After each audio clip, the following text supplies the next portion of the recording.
Bom, boa noite, irmãos. Vamos começar aqui a leitura de 1 Coríntios, capítulo 3, a partir do verso 4.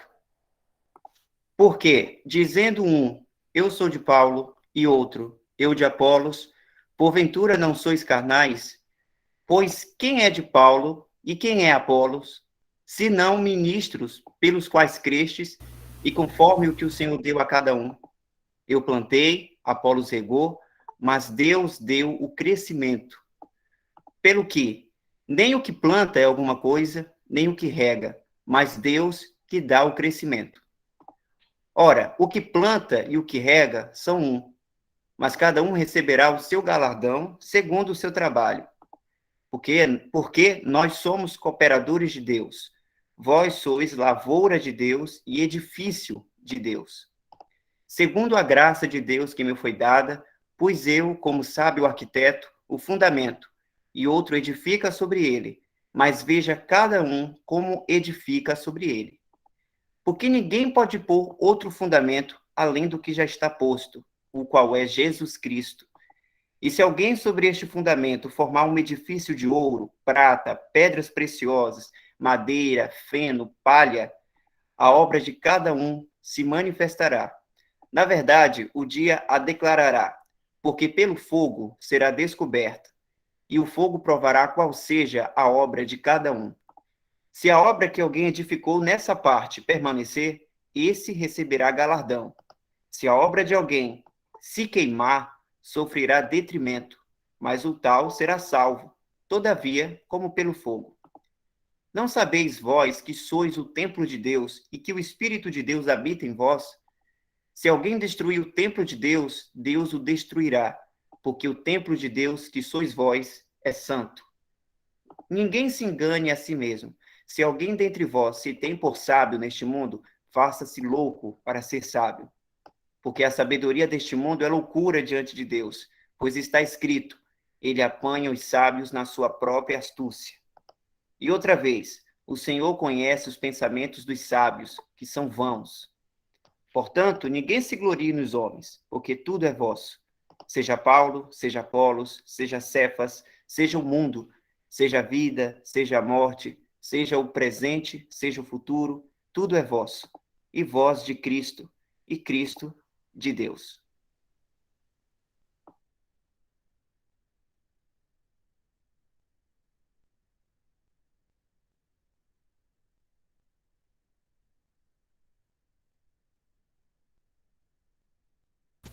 Bom, ele começa esse capítulo, né, de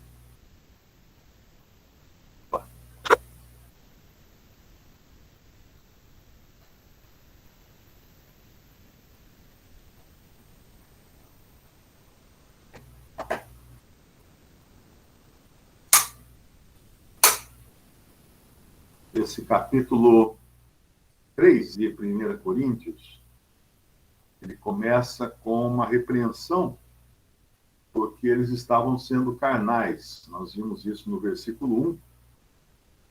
E não podiam receber um alimento mais forte, porque por causa da carnalidade dele. Qual era a evidência de carnalidade dele?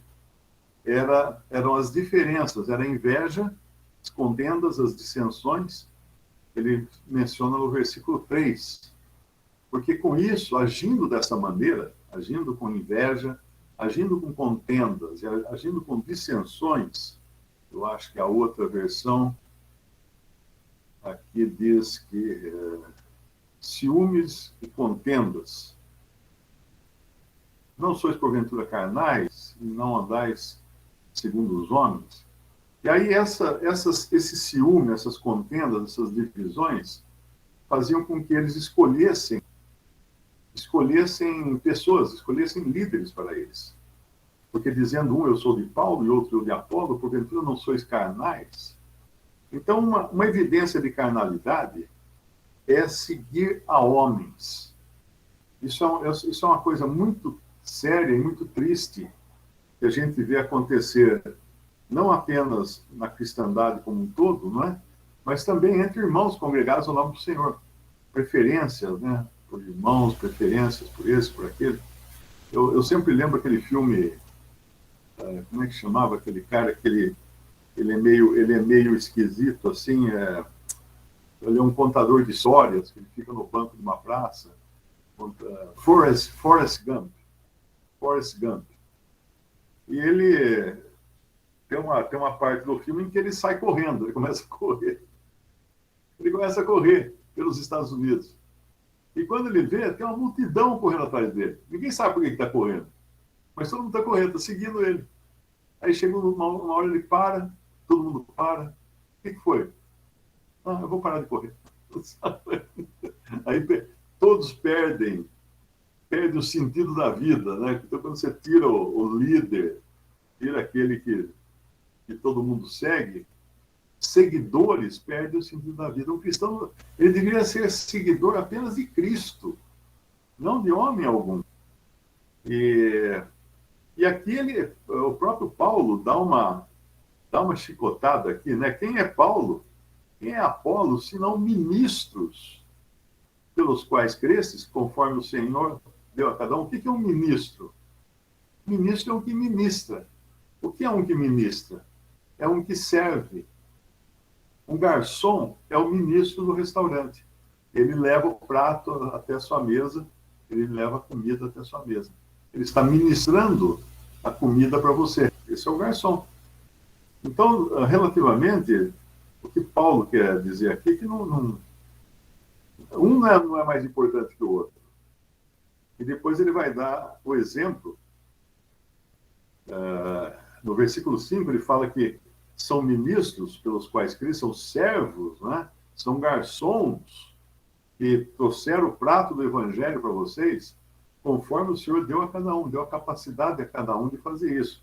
Então, de si mesmo, eles não seriam ninguém, não teriam capacidade alguma. E aí ele dá o exemplo de uma plantação, de um cultivo. Eu plantei, Apolo regou, mas Deus deu o crescimento. E aí, quando ele mostra isso, por isso nem o que planta é alguma coisa, nem o que rega, mas Deus que dá o crescimento. Isso aí, o que planta é o que prega. É o que prega a palavra. O que rega é o que ora.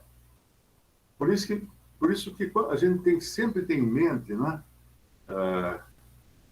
Como eu contei algumas histórias aqui de pessoas que se converteram e através dos vídeos, né, da internet, e a gente sempre tem que ter em mente que não é um trabalho solo, não é um trabalho de um só. Muita gente que me escreve fala assim: nossa, eu achei maravilhoso o seu vídeo, você prega muito bem, não sei o quê. Não gosto quando a pessoa escreve isso. Só teve um que deixou um comentário no Instagram ontem. Ele pôs assim no comentário, debaixo daqueles hinos que eu estou cantando e tal, ele pôs assim: nossa, e ele canta também? Ai, se ele resolver cantar na noite, eu vou perder emprego. Eu achei engraçado. Mas eu não gosto, quando vem cheio de rasgação de seda para cima de mim, eu não gosto, porque uma coisa... Agora, quando a pessoa vem e fala assim: estou orando por você, aí eu acho ótimo. Aí eu gosto. Porque eu mesmo sou relapso na oração. E sem regar, não nasce a planta. Não adianta jogar semente lá. Tem uma terra seca para burro, você vai lá, planta a sua horta, fica esperando e não nasce nada. Cadê o pé de alface? Não tem o pé de alface, tal. Você regou? Ah, tem que regar? Tem que regar. Se não regar, não nasce. Se não regar, não nasce. Tem que plantar, claro, tem que plantar. Né? Mas, além de plantar, tem que regar. Então, é um trabalho a dois. O que prega é o que planta. O que ora é o que rega.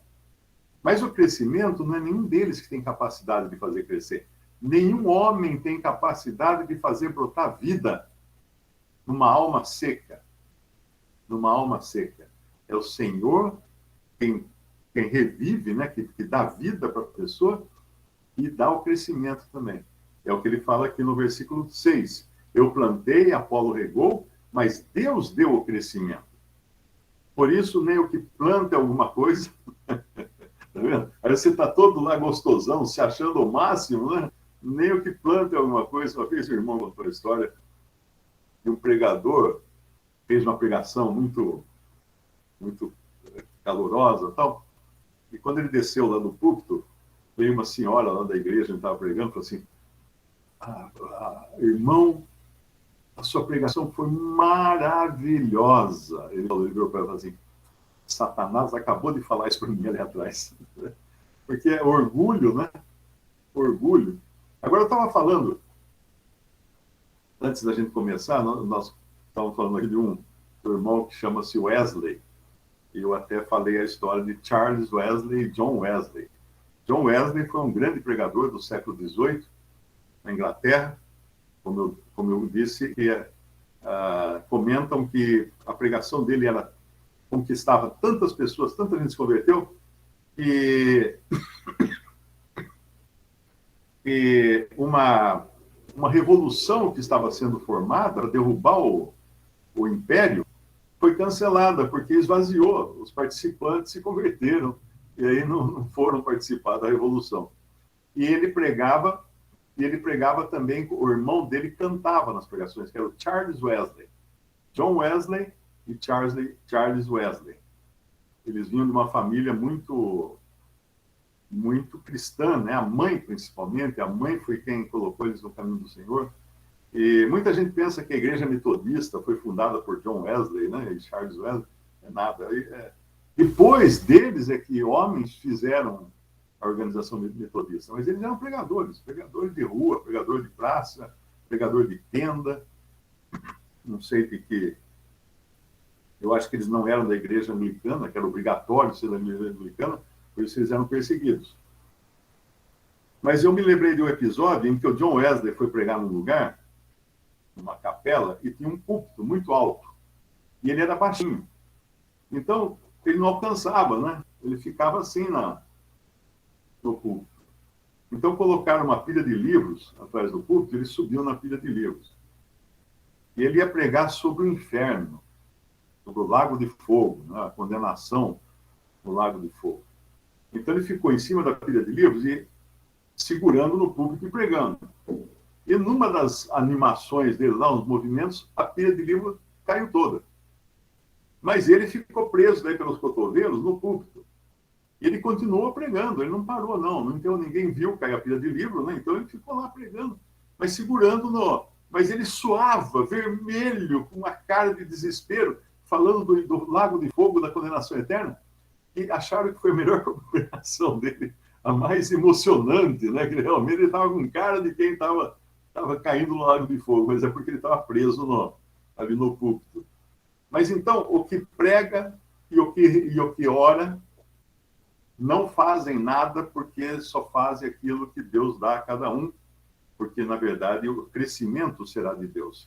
Nós somos cooperadores de Deus, no versículo 9 ele fala, e vós sois lavoura de Deus e edifício de Deus. É que ele muda para uma outra figura, que é a figura do edifício. Ele vai agora falar de uma construção. Até aí.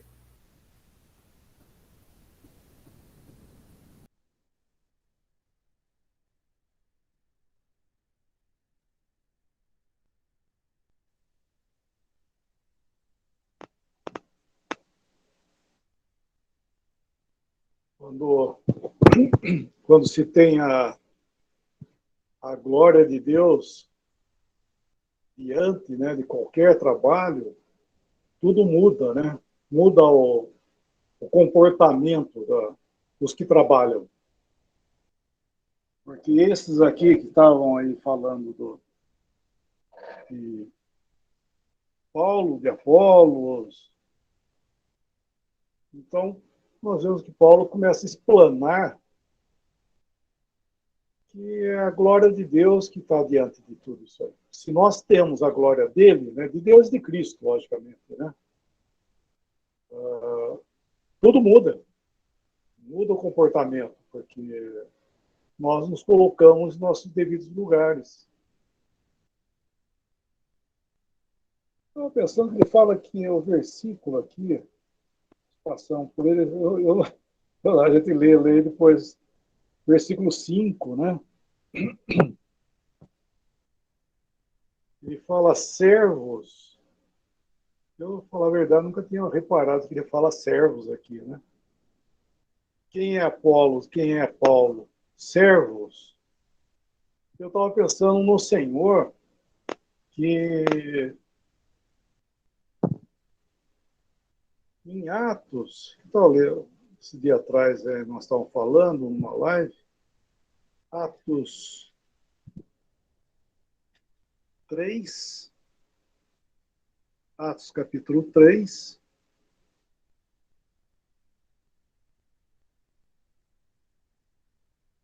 Atos 3, versículo 13.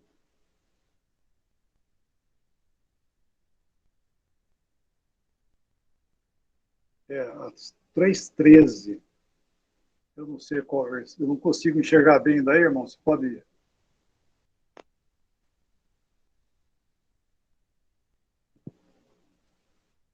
Alô? Eu vou ler aqui na minha Bíblia, tá? Irmão, por agora eu não posso estar lendo, não.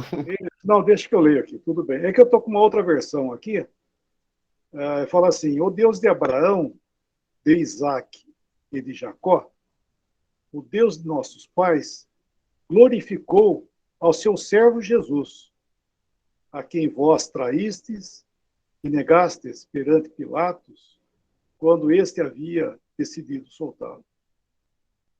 Tem uma versão que fala filho, né? Mas não é, na verdade, aqui é servo, correto, o servo Jesus. No capítulo, acho que no capítulo 5 também, agora me deu uma falha na memória aqui. Tem o próximo.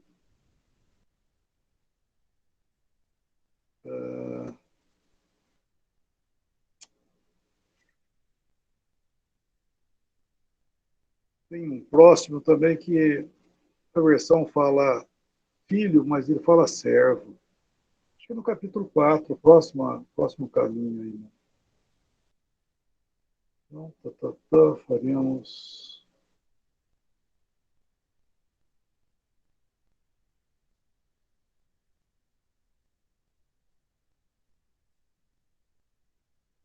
É esse aí, irmão? Tá na tela, Atos 4, 25.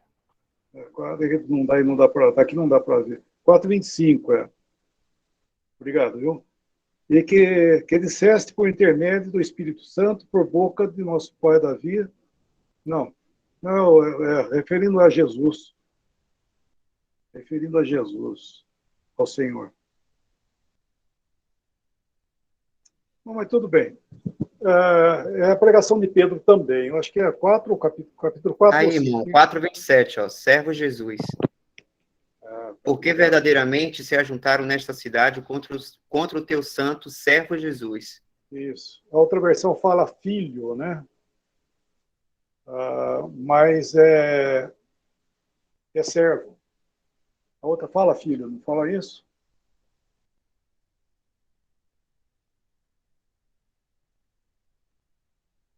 Isso, é. Então, mas não, as duas passagens servo, porque não está falando do serviço do Senhor Jesus. Não apresentando ele como filho, que realmente ele era, né? Logicamente. Pedro não está negando isso. Mas o caráter com que está sendo anunciado aí, ó, a pregação de Pedro com respeito ao Senhor, a colocação é servo. Porque ele estava fazendo o trabalho de servo aqui nesse mundo, né? E o servo, o que ele vai fazer? Ele vai servir ao seu senhor. E ele foi o perfeito servo. Por isso que chama o santo servo, né? Porque ele foi perfeito. Ele era aquele que trabalhou realmente para a glória glorificou o Pai, né? E é aquele que merecia merecedor de toda a honra, de toda a glória, o Senhor Jesus fez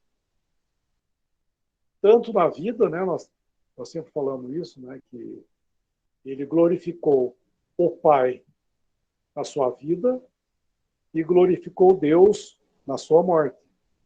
Então, Deus foi plenamente glorificado em Cristo e ele pôde ser desse jeito que nós estamos vendo aqui, Paulo, quando está falando para nós, nos colocando nesse, puxa, privilégio, né? Porque, na verdade, esse versículo aqui, 5, servos, mais para baixo, o Mário já citou isso, cooperadores de Deus.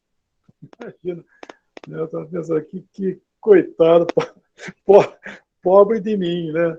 Pobre de mim, sendo apresentado como um cooperador de Deus. Né? Isso é um privilégio que não tem tamanho.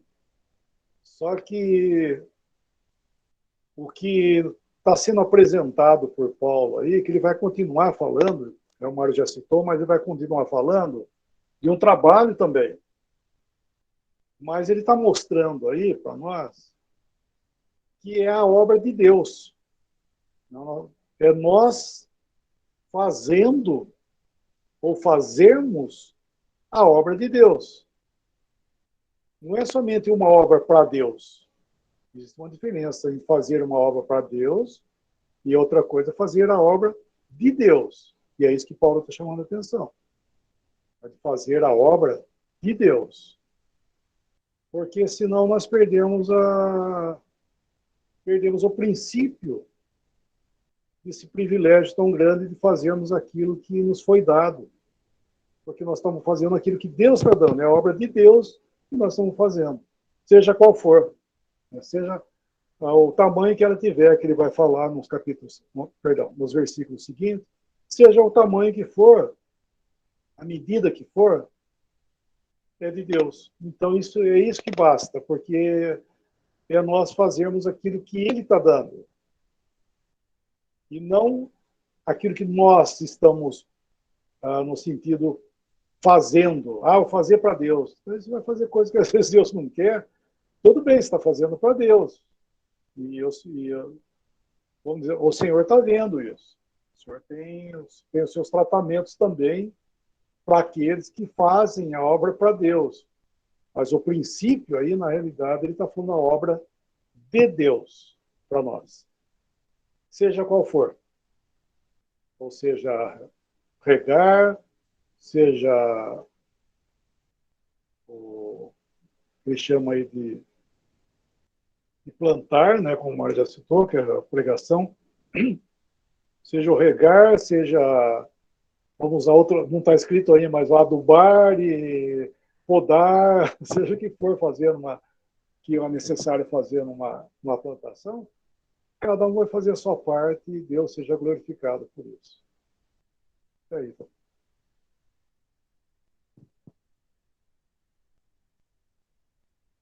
É aí.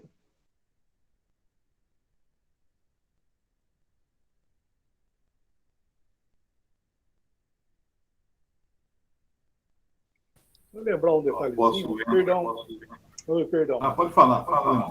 Eu só ia aproveitar o gancho aí que os irmãos estavam falando de lives, né, de falar, de mensagem, mas estou aproveitando o gancho aí que, falando disso, às vezes nós falamos alguma coisa com tanta debilidade, né, com tanta fraqueza, com tanto temor, né, a gente fala aí algumas palavras. Como é rico isso, né? Essa última viagem lá para Campo Grande, quantos irmãos, quantas irmãs falam não somente lá, né, mas em várias localidades, todo mundo falando, sabe, porque meu marido, ele nunca deu nada, nunca deu bola para o evangelho, nunca isso, nunca aquilo, e agora ele começou a ouvir de tabela, né, que fica assistindo a live, a irmã fica assistindo a live, o marido fica de orelhada. Daí uma delas falou assim, agora meu marido está sentando perto.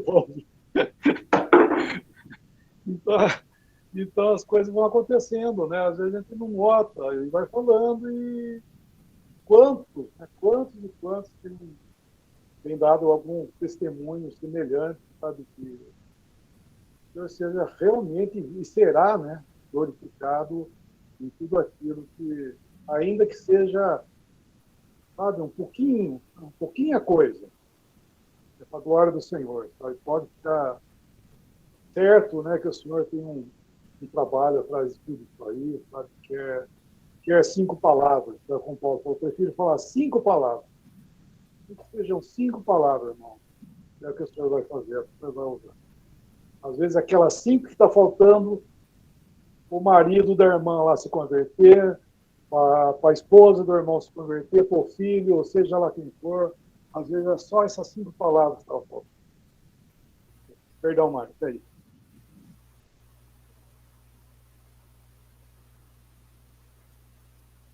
Ele entra agora, o apóstolo Paulo, na figura de um edifício. Ele primeiro deu o exemplo de uma plantação, agora ele fala no versículo 10. Versículo 9 ele já deu a introdução, porque nós somos cooperadores de Deus, vós sois lavoura de Deus e edifício de Deus. Então, os coríntios aqui eram o destino final do trabalho do apóstolo. Claro, e outros irmãos também, e regado a orações e pessoas que ninguém sabe quem são, né? Porque muitas vezes os que mais trabalham na obra do Senhor não são os que saem na rua pregando, são os que ficam em casa orando. Então, quantas velhinhas, né, que nós vamos conhecer no céu? Ah, mas o que essa aí fez? Não fez nada, ficou em casa, não fazia nada. Não, ela regava o tempo todo. E agora ele vai falar do edifício. No versículo 10, segundo a graça de Deus que me foi dada, pois eu, como sábio arquiteto, o fundamento, ou seja, o alicerce, e outro edifica sobre ele. Mas veja cada um como edifica sobre ele. Paulo pregou o evangelho para aqueles coríntios. Eles se converteram. Mas ele sabia que não era um trabalho só dele. Outros edificam. Ou outro edifica, não é? Então, certamente, outros irmãos passaram por ali, também ensinando, pregando, como aconteceu lá em Atos, capítulo, eu acho que é 11, né? Quando aqueles que fugiram de Jerusalém saíram pregando o evangelho e muitos se converteram, e aí veio Barnabé, e muitas pessoas se uniram ao Senhor, né? E depois vem Paulo, então, e durante, acho que 2 anos, ensina aquela igreja ali onde eles foram pela primeira vez chamados de cristãos. Então, não é um trabalho único, não é um trabalho de uma pessoa só. É um trabalho que reúne muitas pessoas e muito tempo também, né? Pessoas diferentes, cada um com a graça que recebe de Deus, com o dom que recebeu de Deus. E aqui, então, o que ele deixa claro, a responsabilidade de cada um que edifica. Por isso que é muito importante, os irmãos que pregam e que ensinam, precisam caminhar sobre ovos. Porque, às vezes, uma palavra meio atravessada, uma instrução, ou um aconselhamento mal feito, pode causar muitos problemas numa assembleia. Pode levar pessoas a se desviarem da verdade. Então, é preciso muito cuidado com a maneira como edificamos, com a maneira como nós colocamos o cimento nos tijolos, né, para que fiquem bem alinhadinhos, bem grudadinhos, para que não fique um pendendo para um lado, outro pendendo para o outro. Então, preciso muito cuidado nas coisas que nós falamos, sempre tendo em mente que nós temos que estar no alinhamento, né? Quem já construiu parede sabe como é que é. Você põe lá na ponta, você põe uma tabuinha ou qualquer coisa, um fio, uma linha, né? Estica a linha. Essa é para dar o alinhamento. Aquela linha. E o fio de prumo é para dar o prumo. Aquele fio de prumo tem um peso de metal embaixo, né? E uma madeirinha. Então você encosta no tijolo que está lá em cima e você vê se está no prumo com o tijolo que está lá embaixo. Ele tem que estar exatamente encostadinho os dois juntos.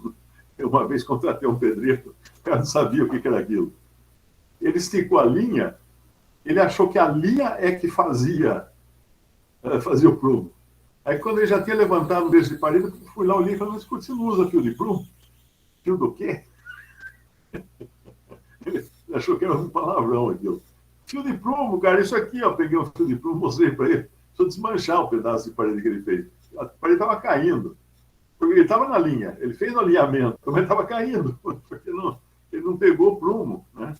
E aquele que edifica, ele tem que ver se está no alinhamento, mas tem que ver também se está no prumo. Ou seja, nos dois sentidos tem que estar edificando e tomando cuidado para que as coisas não caiam. Então é a responsabilidade de quem edifica. Muita gente às vezes tem a pessoa nova, né, quer pregar, quer ensinar, quer não sei o quê, mas ele não percebe uma coisa. Existe uma responsabilidade ligada a isso. O que ele ensinar vai entrar na mente daquela pessoa, ela vai repetir e às vezes ela vai tomar decisões em cima daquele ensino que pode estar fora do prumo.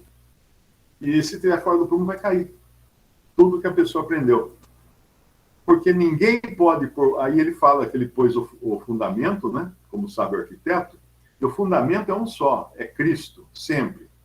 Não existe outro fundamento. O alicerce é Cristo, não tem outro alicerce. Nós sabemos que lá na carta aos Efésios, ele toma uma outra abordagem, né? Que ele fala que a pedra angular é Cristo e o fundamento são os apóstolos e profetas. Mas, na realidade, não são os homens o fundamento, mas são os ensinos que o Espírito Santo deu aos apóstolos e profetas, porque a base a base sobre a qual a igreja, a casa de Deus é edificada, tem que ser aquela que foi revelada na palavra de Deus, pela palavra de Deus aos apóstolos e profetas. A gente pode até dar um pulinho lá em Efésios, eu acho que é Efésios capítulo 2, se não me engano. Efésios capítulo 2, no versículo 20. Edificados sobre o fundamento, o alicerce dos apóstolos e dos profetas, de que Jesus Cristo é a principal pedra da esquina. Eu fiz um alicerce uma vez de pedra. Mas fiz duas casas que eu construí e eu fiz o alicerce. Trabalhei junto ali com os pedreiros também. E o que você fazia? Assim, tinha que pegar uma pedra bem quadradinha, né? Grande, não, uma pedra grande, quadrada, para começar a partir dela. Ela ficava no canto, a pedra de esquina, que chama. A partir dela, você traçava os barbantes, né? Para vir com as outras pedras, todas assentadas, e elas têm que se encaixar direitinho, tal, com massa. Então, tinha uma pedra de esquina. É a que ele fala aqui. Edificado sobre o fundamento dos apóstolos e dos profetas, de que Jesus Cristo é a principal pedra da esquina. Porque é dessa pedra da esquina que o alinhamento do alicerce vai partir. Agora, quando ele fala os apóstolos e profetas, que são o fundamento, é justamente a doutrina dos apóstolos e profetas. Porque pensa assim, tudo que nós temos hoje, toda doutrina para a igreja, não está na lei, não está no Antigo Testamento, não está nem mesmo nos evangelhos. Porque tudo isso, é claro, é a palavra de Deus, mas ainda não era a doutrina para a igreja. A doutrina para a igreja está nas epístolas dos apóstolos e profetas. E profetas? Não é profeta do Antigo Testamento, por favor. Outro dia alguém falou aí que é ali profetas do Antigo Testamento. Não imagina de jeito nenhum. Quando começou a igreja, não existia o Novo Testamento. Então, os profetas da igreja, não de Israel, profetas da igreja, recebiam as revelações da palavra de Deus e eles traziam no seu ministério essa revelação. E o que o Espírito Santo achou por bem manter é o que nós temos hoje como a palavra de Deus do Novo Testamento, ou das cartas dos apóstolos, das epístolas. Não tinha, no tempo do começo da igreja, ninguém podia falar assim, irmãos, vamos abrir em 2 Coríntios. Não tinha isso, não tinha 2 Coríntios. Eram cartas reveladas, que o Espírito Santo revelou a doutrina nessas cartas aos apóstolos e profetas. Então, essa é a base. É a base da construção da casa de Deus. Voltando lá, então, para 1 Coríntios, capítulo 3, o que nós vamos encontrar? Que ninguém, no versículo 11, Ninguém pode pôr outro fundamento além do que já está posto, o qual é Jesus Cristo. Então, se for construir em cima de qualquer outra coisa, não vai ficar. Pensa assim, eu fiz a casa, abri as valetas e construí o fundamento, o alicerce da minha casa. Aí eu vou viajar, contrato um pedreiro e falo assim, ó, tá aqui, ó, a planta é assim, assim, assim, faz as paredes. Quando eu volto, eu olho e falo, peraí, tá esquisito, isso aqui não é do projeto. Ah, não, doutor, é que eu vi aqui que o senhor esqueceu de pôr um quarto. Aí ele pegou e construiu uma parede fora do alicerce, em cima da terra. O que vai acontecer com esse quarto? Vai cair, vai desmoronar todo, porque não está sobre o fundamento. Hoje, a maior parte do que é construído na cristandade não é construído em cima do fundamento dos apóstolos e profetas, e de Cristo, principalmente. Vai cair, não vai sobrar nada. Essas grandes organizações religiosas foram construídas em cima de fundamentos de homens, ou de ideias, ou de doutrinas. Não vai ficar nada disso, vai desmoronar. Vai desmoronar. Agora, se alguém sobre esse fundamento, no versículo 12, ele fala: formar o edifício de ouro, prata, pedras preciosas, madeira, feno, palha, a obra de cada um se manifestará.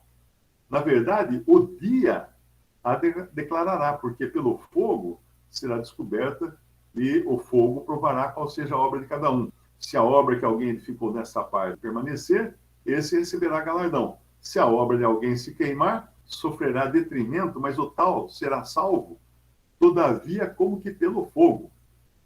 O que isso quer dizer? Isso aqui fala de recompensa, de galardão, não é? Tudo aquilo que nós construímos para o Senhor, pelo Senhor também, tem que ser em cima do fundamento dos apóstolos e profetas, da sã doutrina e do próprio Cristo como sendo a base de tudo. Agora, o que nós construímos em cima, não importa o que seja o material que nós vamos pôr lá. Porque se for material ruim, se não for material de Deus, vindo de Deus, vai se queimar. Queimar quando? Queimar quando? No tribunal de Cristo, né? Eu acredito que é o tribunal de Cristo, né? Quando as obras de cada um serão provadas pelo fogo. Não é isso aqui, não é juízo final, hein? É muito importante entender. Hoje mesmo, agora há pouco, uma pessoa me perguntou: mas como é que diz que o crente não será julgado? Está aqui o versículo, né? Aí ele pôs um versículo que é justamente esse, do tribunal de Cristo.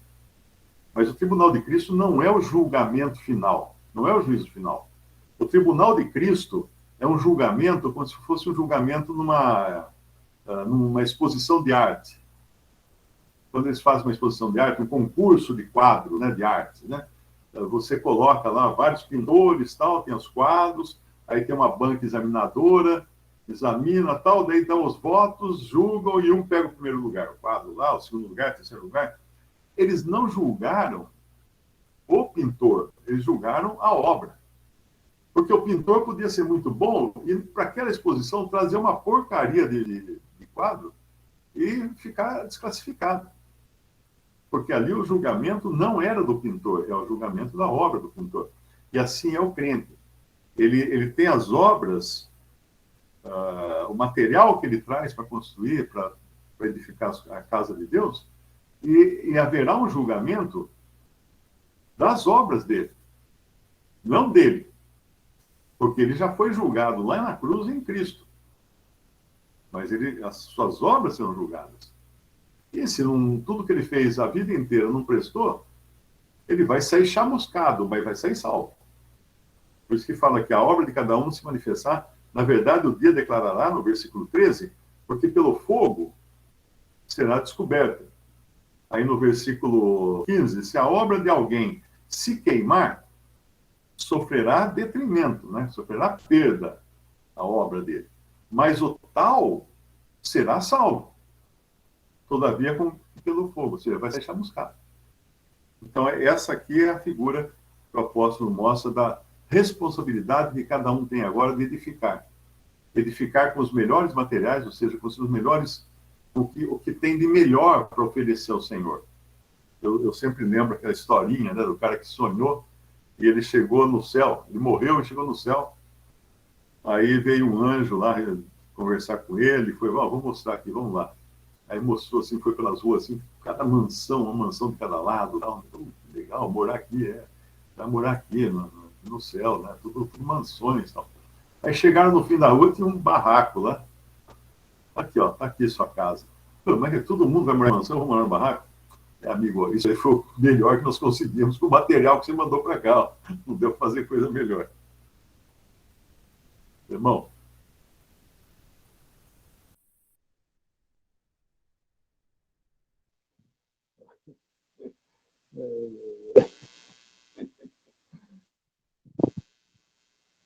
Então, e o material, né, os materiais citados, né, falando outra vez, o ouro realmente ele nos fala como figura, né, da glória, da divindade. A prata nos fala de redenção e as pedras preciosas nos falam de adorno. Então ele cita essas três coisas. Um é o trabalho para a glória de Deus, que já falamos agora há pouco, né? O trabalho que exalta a glória de Cristo e de Deus, pertencente a essa casa aqui. A prata é o trabalho da redenção de Cristo nas almas, a edificação das almas. E a pedra preciosa é esse trabalho também que nós vemos que é o aperfeiçoamento do santo. Porque pedras preciosas, quanto mais lapidada, né, trabalhada, mais cara ela fica, mais valiosa ela fica. Você pode pegar um diamante, por exemplo, bruto, né?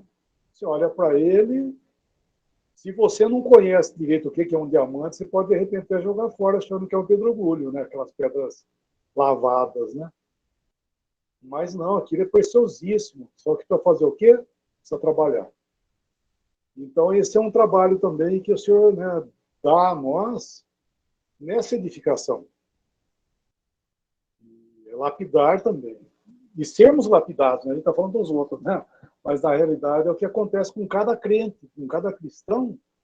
O Senhor tem um trabalho de lapidar-nos, porque nós somos essas pedras tão preciosas aos olhos do Senhor, que Ele quer fazer isso. Ele quer revelar, né, a sua glória, né, a glória do Pai, a glória de Cristo, e também os valores da obra de Cristo para nós, que é o caso da prata, no caso da redenção, que é estabelecer, né, edificar os cristãos nas bênçãos que eles têm, que todos nós, né, temos em Cristo. Então, são trabalhos muito preciosos, realmente. Isso é feito o quê? É feito de forma simbolizado nesse material. Achando palavra aqui. Os materiais que nós vemos positivos. E daí nós temos o negativo aí, que é madeira, feno e palha, né? Madeira sempre nos fala da humanidade. Então, é aquilo que o homem faz. Por mais bonito que seja, porque nós vemos que o Mário citou, que os homens estão trabalhando. Tem muita coisa humana, né? Não estou dizendo que são incrédulos, por favor. Estou dizendo que é o homem fazendo. Em Coríntios nós vemos 3 mesas, né? Como exemplo, vou dar como exemplo. Em Coríntios nós vemos 3 mesas. Tem a mesa do Senhor, tem a mesa dos demônios e tem a mesa dos homens. O que são as mesas dos homens? São essas divisões que foi acabado de falar agora, sobre Paulo, sobre Pedro. Eram os homens estabelecendo comunhão cristã, mas segundo a mente do homem. Então, existe isso, existe. Ele está falando aqui, ó. Edificar aquilo que é de madeira. Pode ser muito bonito. Inclusive, uma casa bem feita de madeira é uma maravilha, uma coisa linda. Mas se nós olharmos no ponto de vista de Deus, isso é queimado, né? E assim são os homens que... Eu não gosto de ficar falando isso, mas de repente eu já ouvi isso aí, que denominações, por exemplo, Às vezes tem uma história maravilhosa, até choro de ouvir como é que surgiu a igreja fulana e tal lá. Nossa, aconteceu assim, assado, e é maravilhoso, você até fica emocionado do que aconteceu. Mas, no fim, o que, que o homem faz? Ele põe a mão no meio e ele edifica uma coisa que começou sendo algo que Deus estava promovendo até, né? Foi uma obra divina, mas o homem entrou no meio. Foi que nem a reforma, né? A reforma foi isso aí. Reforma é a obra que Deus estava fazendo. Só que daí o homem entrou no meio e virou o quê? Protestantismo, que é a obra humana, entrando naquilo que Deus está fazendo e no fim acaba entrando, virando ruína, né? Com certeza. E nas coisas do Senhor também. Nós devemos tomar cuidado e nós não deixarmos aquilo que é humano entrar no meio, porque senão é confusão. E o que mais que ele fala aqui?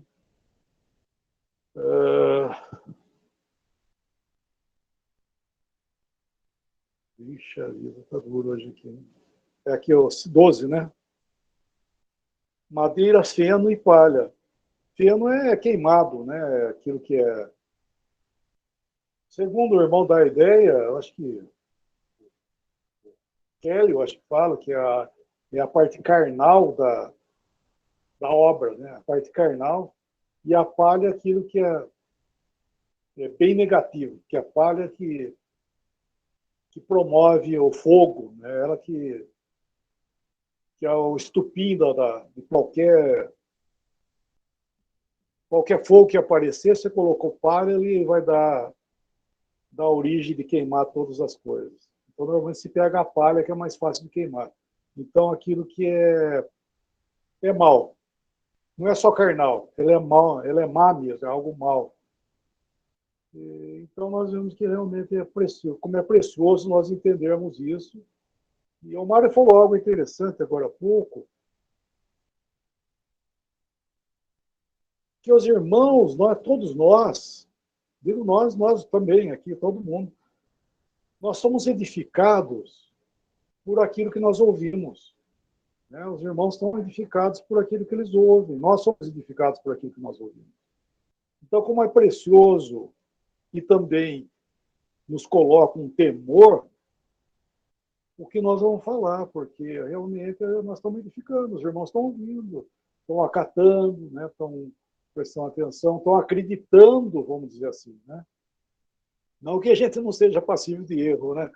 Infelizmente, nós somos passivos, nós falamos coisas, depois temos que voltar para trás, mas não é nesse sentido que o apóstolo está falando. Ele está falando no sentido do ensino sem as bases, aí, sem o norte da base que permanece nessa casa, que tem que ser materiais preciosos, porque as almas estão sendo edificadas. E aquilo que nós falamos é fundamental, porque, falando outra vez, isso é Coríntios 14, por exemplo, que aquele que fala, ele fala a homens para edificação, exortação e consolação. Então, nós falamos o quê? Nós falamos a homens, as pessoas. E assim somos nós também, nós aprendemos, nós estamos ouvindo, nós estamos aprendendo também.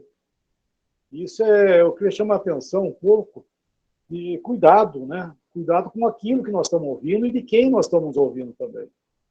Eu não estou desmerecendo pessoas, por favor, tá? Mas nós devemos tomar cuidado, sabe? Gastar o nosso tempo de ouvir coisas que não convêm, com respeito ao Senhor. Né? Coisas que não convêm de fontes não idôneas com respeito à palavra de Deus. Aí, tá bom.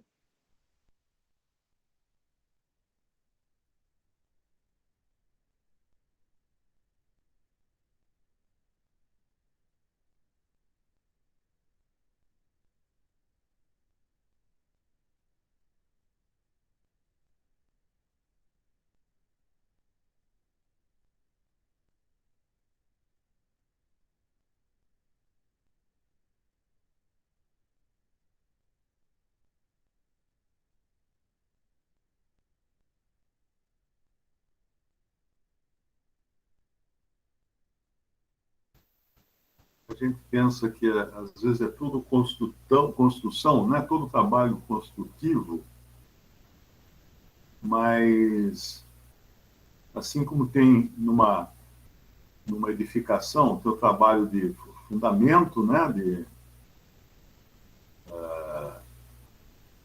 Das paredes e tudo, depois tem o trabalho de decoração, e tem também um trabalho que é destrutivo, é no versículo 17.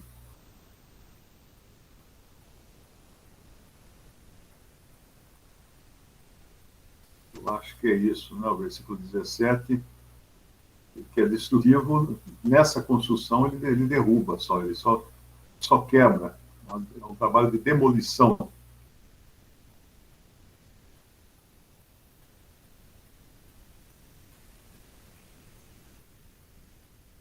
Bom, a casa de Deus ela é habitada pelo Espírito Santo de Deus, né? Que coloca todos os crentes.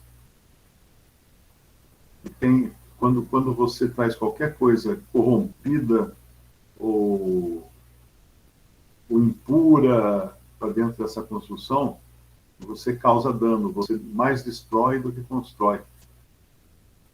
Então, eu acredito que é esse o perigo aí que ele tá alertando aí no versículo 17.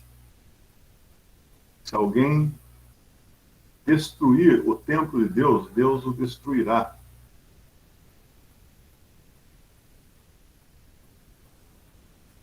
Isso aqui é muito sério, né? Aqui não está falando de perda de salvação ou qualquer coisa assim, eu creio, mas fala dos como é que chama? Dos apóstatas. Nós encontramos alguns destruidores do templo de Deus lá em Judas, no capítulo 1, versículo 4 de Judas, fala assim: porque se introduziram alguns que já antes estavam escritos para este mesmo juízo, homens ímpios, que convertem em dissolução a graça de Deus e negam a Deus, único dominador e Senhor nosso, Jesus Cristo. E mais adiante, ele vai falar, ele vai dar uns adjetivos aqui, né? Eles são, no versículo 18, semelhantemente adormecidos, contaminam a sua carne, rejeitam a dominação, ou seja, rejeitam a autoridade, e vituperam as dignidades, falam mal das dignidades superiores. Aí, mais adiante, ele vai dizer que eles entraram pelo caminho de Caim. O que Caim fez? Caim quis oferecer uma oferta do trabalho da sua própria mão a Deus, né, sem considerar sangue, uma oferta sem sangue. Foram levados pelo engano do prêmio de Balaão.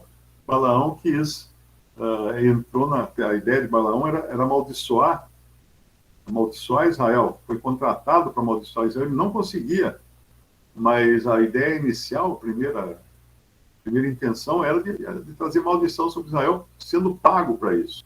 Então é o mercenário, né? E nós vemos que os mercenários estão de montão hoje na casa de Deus. E pereceram na contradição de Coré. Quem foi a contradição de Coré? É quando Coré desafiou a autoridade de Moisés e entrou com fogo estranho na tenda da congregação e foi morto por isso. E é interessante, Coré é um caso interessante, né? A gente vê lá no Antigo Testamento a graça de Deus e a misericórdia de Deus, porque se nós vamos lá vou passar rapidinho nisso aí, porque é uma coisa tão interessante e curiosa, não é? Em Gênesis... Não. Coré está em...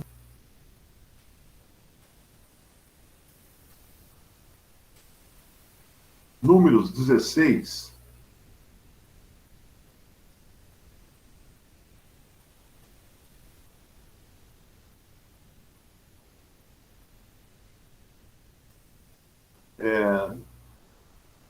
E Coré, filho de Gizar, etc, levantaram perante Moisés com 250 homens dos filhos de Israel, príncipes da congregação, chamados da Assembleia, homens de posição, e se congregaram contra Moisés e contra Arão, que eram os que Deus tinha elegido para dirigir o povo. E lhes disseram: basta-nos, pois, que toda a congregação é santa, todos são santos, e o Senhor está no meio deles. Por que, pois, vos elevais sobre a congregação do Senhor? Quando Moisés ouviu isso, caiu sobre o seu rosto. Olha, um homem humilde. Um homem humilde. E falou a Coré e a toda a sua congregação, dizendo: amanhã pela manhã o Senhor fará saber quem é seu. O Senhor. Quando alguém quer tomar uma posição de chefão, e querer ser o bom no meio dos irmãos, o Senhor vai mostrar para ele quem realmente ele é, né? Porque ele está mexendo com fogo. E quem é o santo que ele fará chegar a si, aquele a quem escolher fará chegar a si. Fazer isso, tomai vós incensários, Coré e todo o seu grupo, e pondo fogo neles amanhã, sobre eles deitar incenso perante o Senhor, e será que o homem a quem o Senhor escolher, esse será o santo. Basta vos, filhos de Levi, disse mais Moisés a Coré. Ouvi agora, filhos de Levi, porventura pouco para vós é que o Deus de Israel vos tenha separado da congregação de Israel para vos fazer chegar a si e administrar o ministério do tabernáculo do Senhor e estar perante a congregação para ministrar-lhe? E te fez chegar, e todos os teus irmãos, os filhos de Levi contigo, e ainda também procurais o sacerdócio? Assim, todo o teu grupo, tu e todo o teu grupo, estáis contra o Senhor. E Arão, quem é ele que murmureis contra ele? E Moisés mandou chamar Datã e Abirão, filhos de Eliabe, porém eles disseram: não subiremos. Porventura pouco é que vos fizer subir de uma terra que mana leite e mel e tal. E aí ele vai, cada um pega o seu incensário, e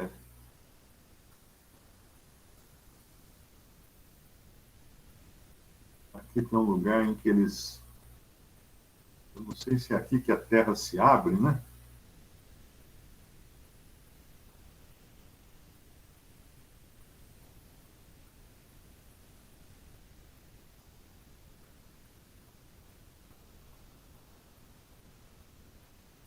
No versículo 35, versículo 32, 31, número 16, 31. Aconteceu que, acabando eles de falar todas essas palavras, a terra que estava debaixo deles se fendeu, e a terra abriu a sua boca, e os tragou com as suas casas, como também a todos os homens que pertenciam a Coré, e a todos os seus bens. E eles e tudo que era seu desceram vivos ao abismo, e a terra os cobriu e pereceram no meio da congregação, e todo Israel que estava em redor deles fugiu ao clamor deles, porque diziam para que não nos trague a terra também. Então saiu fogo do Senhor e consumiu os 250 homens que ofereciam incenso. Então acabou aí essa pretensão de Coré e do seu bando de querer tomar de assalto o sacerdócio de Arão, porque eles não tinham sido designados. Então, é muito, muito temeroso quando nós queremos tomar de assalto aquilo para o que nós não fomos designados na Igreja de Deus. Agora, por que eu trouxe a história de Coré? Muito comprido aqui no capítulo, mas só para mostrar uma coisinha, quer ver? Em Salmo 42, versículo 1. Masquil para o músico mor entre os filhos de Coré. Ué, o que está fazendo esses filhos de Coré aí, né? O que fazem esses filhos de Coré?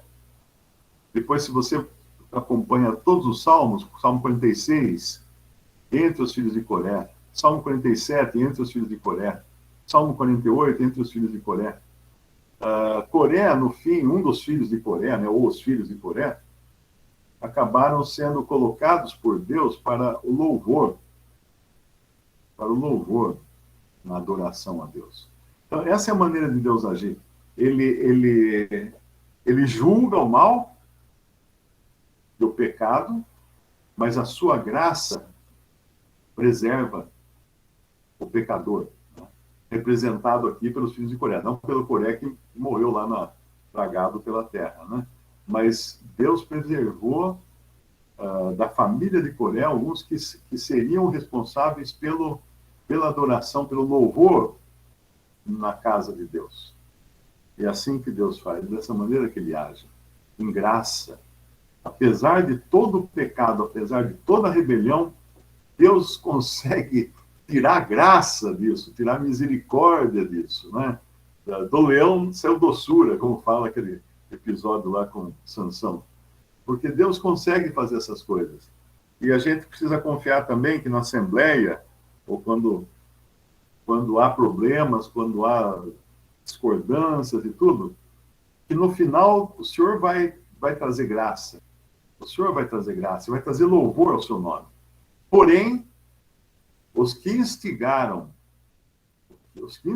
uma divisão, ou uma rebelião, ou qualquer coisa que pudesse profanar a adoração ao Senhor, esses são julgados, esses recebem a paga da sua loucura, né? Porque não está brincando com coisa pequena, não. As coisas do Senhor são muito sérias.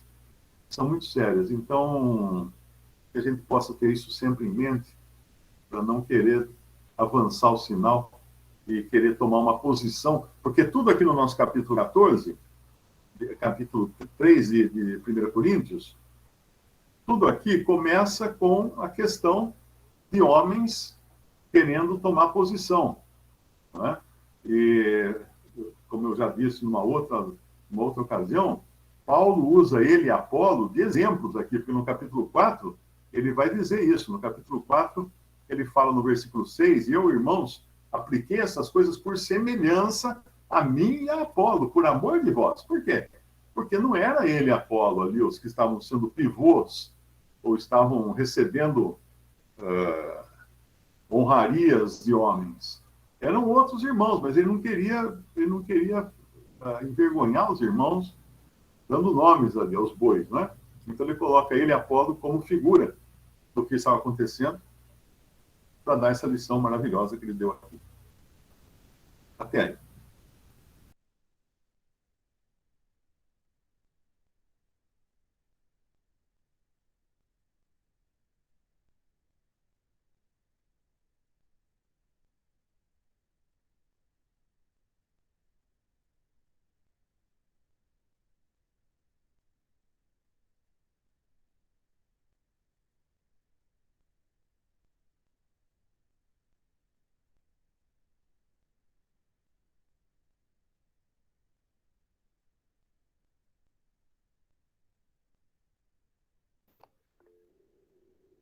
O irmão José quer fazer uma pergunta? Mande a pergunta aí, irmão. Irmãos, é possível entender que o galardão não significa apenas a recompensa que receberemos no céu, mas também é utilizada para expressar uma recompensa terrena por um ato ou um trabalho feito dado por Deus como misericórdia? Se a resposta for sim, entendi. Caso seja não, então como posso explicar Salmo 127, verso 3? O fruto do ventre não seria um galardão de Deus para o homem na terra? Quais os vossos entendimentos?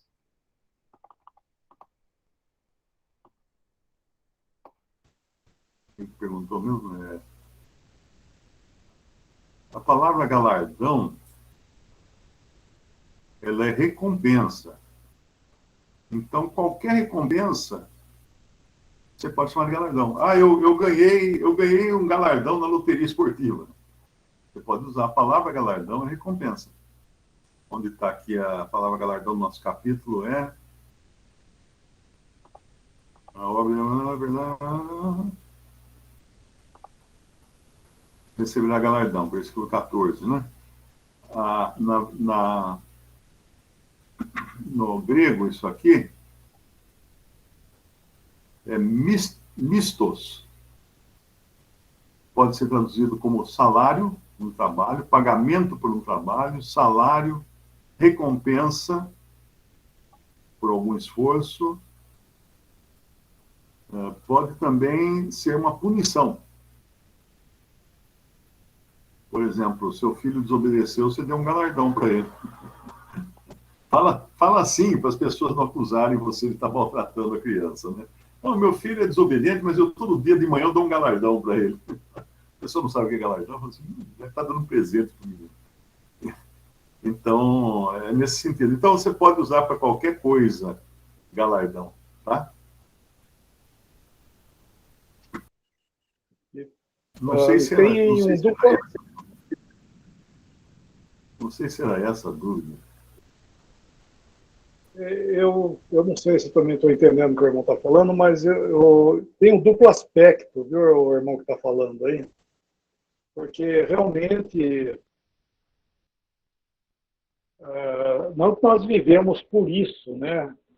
Mas o Senhor permite recompensas aqui nesse mundo para nós, para o nosso incentivo, como incentivo para nós. O Senhor permite isso. Porque nós não vivemos de galardão, né, na verdade? Nem trabalhamos para galardão. Na realidade, pelo menos o cristão não devia ser assim, né? Aquele que está fazendo alguma coisa para o Senhor, ele está fazendo para o Senhor, ele não tá barganhando. Porque se eu estiver fazendo algo para o Senhor, esperando alguma coisa em troca, então eu não estou fazendo para ele. Eu estou negociando. Porque o galardão, ele é dado com a avaliação do Senhor para nós, não é nós para o Senhor. Então, o seu irmão está falando aí daquilo que é futuro, correto, nós temos galardão no futuro, que é o Senhor que vai dar. E agora, existe no presente coisas que o Senhor permite para nós, que o Mário acabou de falar agora, de ouvir de pessoas deixando de se matar, outros se convertendo. Por que o Senhor permite que a gente fique sabendo de coisas que nós mesmos fizemos, né? Outros irmãos próximos fizeram? Por que o Senhor permite essas coisas? Porque é um incentivo, né? É um incentivo que o Senhor está dando para nós também, como recompensa. Mas nós não devemos entender, nós devemos entender que nós não vivemos disso. Lembrar desse detalhe aí. Tanto no presente, como lá no futuro também. Nós não estamos trabalhando, fazendo as coisas do Senhor visando recompensa, de forma nenhuma. Porque é para Ele que nós estamos fazendo, né? Para a glória dele. E o galardão é avaliado segundo Ele. Então, esse detalhe, é Ele que está avaliando o galardão, não é nós que avaliamos.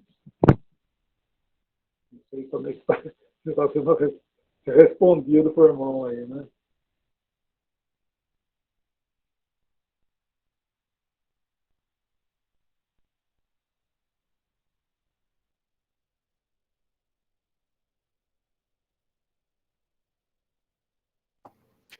Pronto. Inclusive, a resposta do irmão Lemão já responde a outra pergunta da irmã Lusitânia. Ela perguntou se nós cristãos é errado, se é errado nós fazermos as coisas querendo galardão ou buscando a isso. Então, vou falar mais um pouquinho. O que nem nós vemos na Bíblia, né, a Escritura, por exemplo, em Hebreus, falando de Moisés, diz que ele saiu do Egito, ele contemplava o galardão. O que é isso? Nós sabemos, irmãos, que tudo aquilo que nós passamos nesse mundo, Irmão Lemão, desculpa interromper, o irmão pode ajeitar um pouco o fone, que sua voz está distante. Ah, é? E agora? Ainda está? Tá melhor, dá para escutar sim, pode continuar. Que Moisés, por exemplo, diz de Moisés que ele abandonou as riquezas do Egito e etc e tal, e ele contemplava o galardão. Mas nós entendemos que o que moveu ele não foi o galardão em si, né? Foi o temor que ele tinha de Jeová e tudo mais, ele fez aquilo por amor ao povo de Deus, né, por amor em obediência ao Senhor. Só que isso tudo vai redundar em galardão para ele. Ele sabia disso. Mas o galardão, lembra disso, que é um incentivo para aqueles que já estão no caminho. O Senhor fala isso em Mateus, por exemplo, ele fala do galardão, ele fala assim, porque Pedro perguntou para o Senhor assim, e nós, Senhor, que abandonamos tudo e te seguimos, que será? Ele fala, aqueles que estavam seguindo o Senhor, eles iam ter uma recompensa. Mas o Senhor está falando de recompensa para aqueles que já estão no caminho. Ele não está convidando aqueles que estão fora, ó, vem que eu vou dar um galardão para você, não é isso.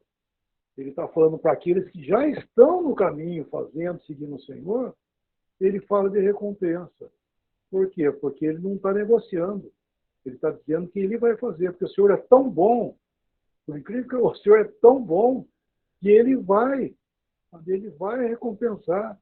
E é aquilo que ele está vendo, não é aquilo que nós achamos, né? Não é aquilo que nós pensamos, porque senão vira uma negociação. Ah, eu estou fazendo tal coisa, então o senhor vai me pagar disso aí. Quem disse? Quem disse? Agora, se nós olhamos pela misericórdia do Senhor, pela bondade que ele tem prazer em recompensar, eu sei que nós todos, um dia, nós vamos estar lá, eu sei que o senhor vai dar coisa para mim lá, que eu confesso que eu digo hoje, eu não mereço, mas eu sei que ele vai fazer isso aí, porque ele tem prazer em fazer isso.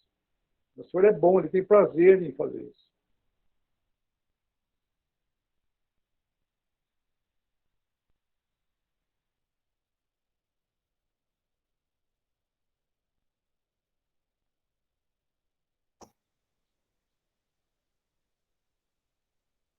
O irmão José colocou assim, ó. Irmãos, vou dar outro exemplo. Sabendo que recebereis do Senhor o galardão da herança, porque a Cristo o Senhor servis. Isso está em Colossenses 3:24.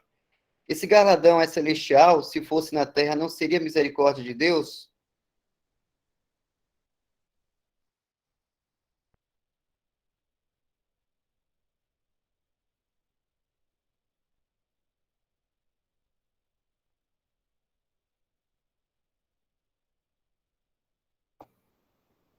Irmão, acho que eu e você faltamos essas aulas aí. As perguntas estão muito profundas. A questão aqui, na verdade, é simples, né? É isso que nós falamos, é simples. O galardão, falando outra vez, galardão, se nós olharmos para frente, o galardão, é isso que nós estamos falando. O senhor vai fazer isso? Ele vai fazer isso no futuro, né? No tribunal de Cristo que vai acontecer isso.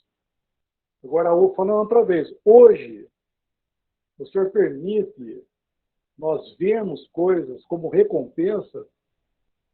Sim, mas a recompensa é no sentido de ânimo, de incentivo, entende? Porque realmente eu ganhar coisas aqui nesse mundo são misericórdia, lógico, porque o Senhor está dando aquilo que eu preciso de uma forma misericordiosa, e para o outro, e assim para cada um de nós. Nós estamos falando de coisas do Senhor, né? Não estamos falando de coisa para nós. Estamos falando daquilo que acontece, que é o assunto nosso. Nós estamos trabalhando nas coisas do Senhor, todos nós, tá? Nós estamos fazendo coisa, e o Senhor permite que, já no presente, a gente veja alguma coisa para um incentivo para nós. Eu acho que até aí tá bom.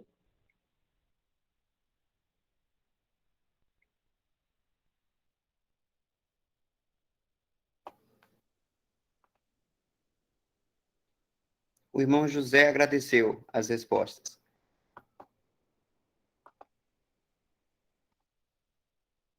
Então, irmãos, creio que foram discutidos muitos pontos aí interessantes. Espero que os irmãos tenham entendido. Irmão Dal, passa o microfone para ti aí.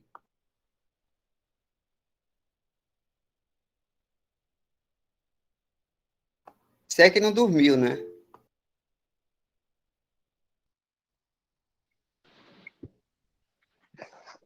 Dá para me ouvir aí? Estou ouvindo, sim. Estou ouvindo. Oba. Pronto, já tá bom por hoje, né? Maravilha. Graças ao Senhor.